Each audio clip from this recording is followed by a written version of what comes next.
Today, you will learn more about me than you ever wanted to know or not know. How a woman thinks she dances in the club, a spotlight on a good friend of mine, and a tip for the conscientious woman buyer.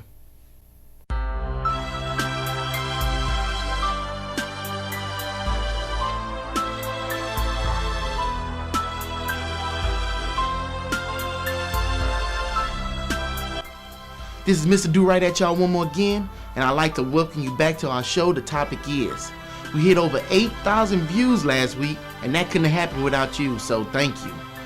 So with that said, let's get on with the topic. Well, today is my birthday. The topic is not about that though. And every year at this time I reflect back on my life. A lot of things flood my mind, but only one memory dominates all of them. It never fails that no matter where I am, a new job, a new relationship, or a new friendship, everyone has the same question that they want to ask me. How did you get burned? I did get burned up pretty good. We'll get into that.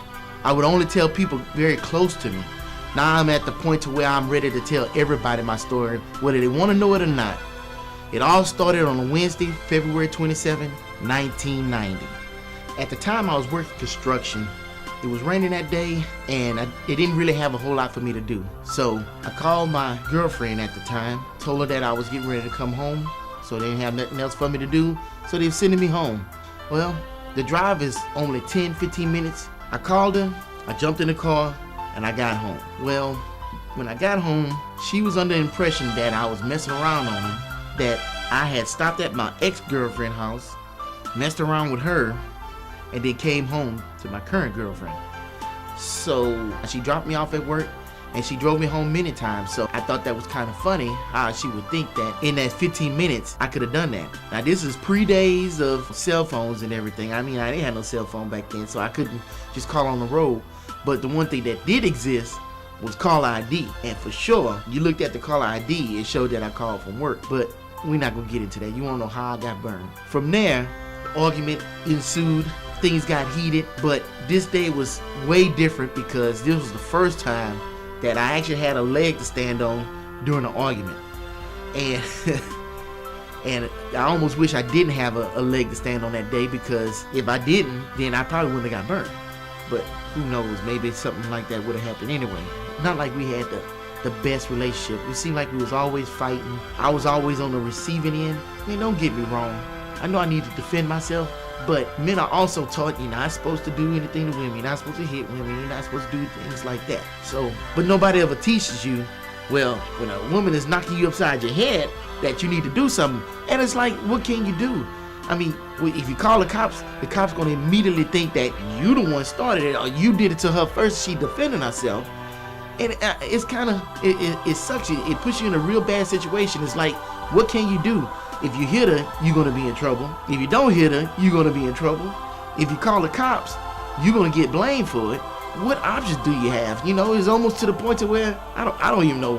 And I'll finish the story so you can see what I did. We argued for about an hour, and when I walked in originally, she was getting ready to cook fried pork chops, and the grease was on the stove. And it was on the stove the whole time we were arguing. By me finally winning an argument, I started getting cocky. I was young, and I was 19? So I was young and dumb and full of cum, as they say. And I was feeling myself because I was always the one on the receiving end and not on the giving end. So I wanted to bask in that moment, and I started acting a fool. And that was my fault in that situation. I should have left it alone from there, but I didn't. And I regret that. What had happened was, I was standing in the doorway to the kitchen, and she wanted to get in the kitchen to finish cooking. I had my arm up in the doorway kind of like this, leaning up, talking mess. And she said, "Get out my way." And I'm like, "I'm not finna get out your way. You can go under me." And that was my fatal last words. Let me tell you something. When a woman is mad, a woman is mad. Not every woman will do the same thing. Not every woman will do what she did, but every woman will probably be upset. So I learned my lesson about that too. I'm feeling all cocky. She done went under me and everything, and I turned around real slow, and I swear to this day it was in slow motion. Turned around real slow, and I caught that pan of grease right in the chest. And so when it hit me in the chest, I said 3 statements. All 3 of those statements were exactly the same thing. First thing I said was, "You just hit me with hot grease." Then I said, wait a minute, you just hit me with hot grease. Then I said, you just hit me with hot grease. And I can laugh about that now. It's funny now. That shit wasn't funny then. It's funny now, so I can laugh at it. Don't you laugh at it, but I can laugh at it. So that pain hit me instantly. But even though that pain hit me, I wanted to retaliate. I wanted to do something, you know? And her little daughter's bicycle was like right there in the dining room. So I picked it up and I was about to hit the hell out of her with it, you know? I mean, she just burnt me up. And after this, I wasn't going to be able to do anything else, you know, because I was burnt the hell up. I picked it up and I was about to swing it. And for 1 second, I had a moment of clarity. And all that pain and all that rage, I stopped and thought, you know what? If I hit this woman with that bicycle, I will never be able to prove whether I did that before I got burned or after I got burned. And you think about it, how could I prove that? And it's hard to believe that I actually thought about that, but I did. So I put the bicycle down and I proceeded to pull it off my t-shirt, because all I had on was a t-shirt. It was still full of hot grease. It was still burning me. When I pulled it off, it burned me up underneath my neck. It hit me on the top of my head. And then I proceeded to run outside. Thank God it was raining outside. That helped. But I swear, I felt like the Wicked Witch of the West. I was melting. Oh, my arms felt like they was melting off. The skin was just coming off of me now. But it wasn't.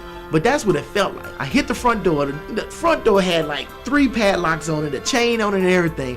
And I swear, I waved my hand across that door. Every last lock came off and I opened it, slung that door open, right? And I proceeded to run around in circles in the middle of the street in the rain. And all I could say was, that bitch burnt the shit out of me. She burnt the shit out of me. And everybody came outside. I didn't realize how loud I was until every door opened up at the apartment complex. And everybody came outside to see what was going on. So I did 3 circles, and I remember this perfectly. I did 3 circles, and then I took off running down the street. Because at that time, I remembered that there was a hospital about 5 or 6 blocks away. And I had to cross a major intersection. But I was going to make it to that damn hospital for sure. So I took off running. Back then, I was in pretty damn good shape. Used to run track, so I could run. I was 1 block away when she finally caught up with me in the car. And she says, you know, get in the car. And I'm like, fuck you. You just burnt the hell out of me. I'm not gonna get in this car. But like I said, I thought again. And I got in the car because I knew I had to cross that major intersection. And I didn't want to get hit trying to cross it. Because I was going to definitely do it. You was going to see some Action Jackson shit jumping over hoods of cars and stuff. And doing a bunch of flipping because I was going to make it. She got me across the street. And I think I could have got there faster because she had to wait for traffic. I think I'd have hit that emergency room way quicker than that car. We pull in. She couldn't even stop the car good. I jumped out and ran into that emergency room. And all I said was, ah! and I swear to you, I heard the lady at the desk say, did somebody bring in some fried chicken? Yeah, but for real, that's what happened. No lie.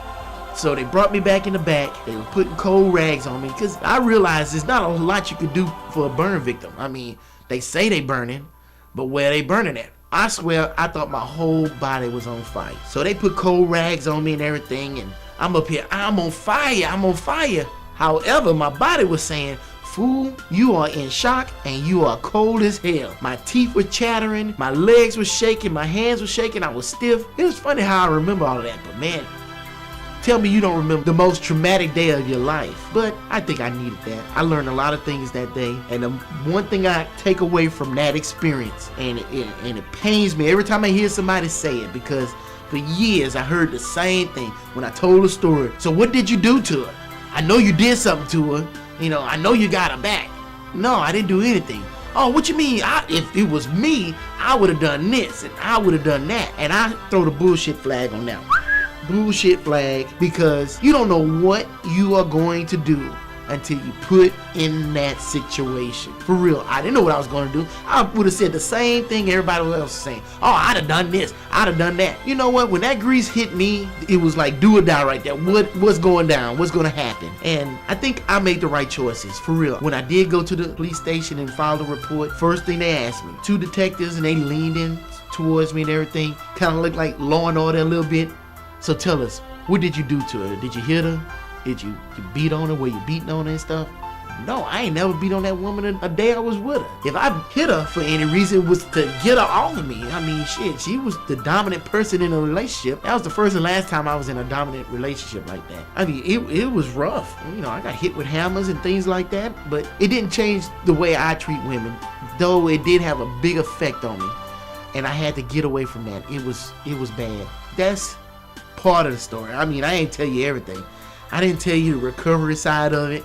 I didn't tell you what happened afterwards or anything else. I'll say that for another time because this will be too damn long of a video. So let's lighten things up a little bit. That was pretty heavy. So this week's video is just a fun video, nothing serious. The video is from Darius530, where he contrasts the actual and believed dancing ability of individuals in the club. I think this is a funny video without anything else behind it.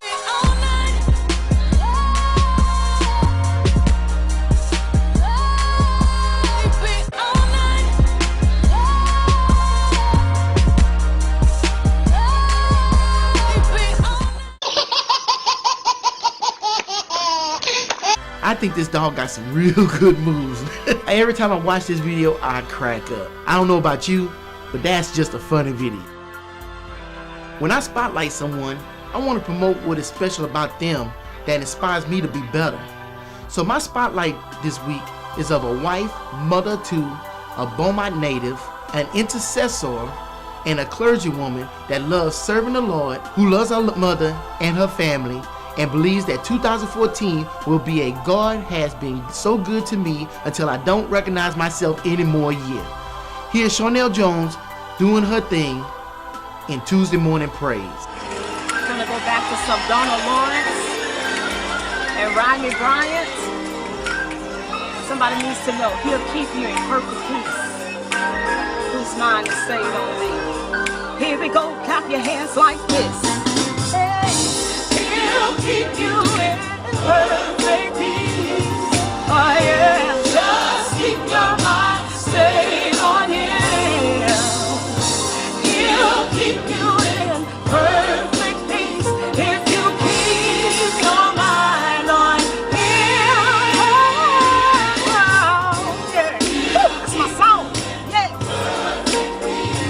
Yes, He will. Just keep your mind stayed on Him.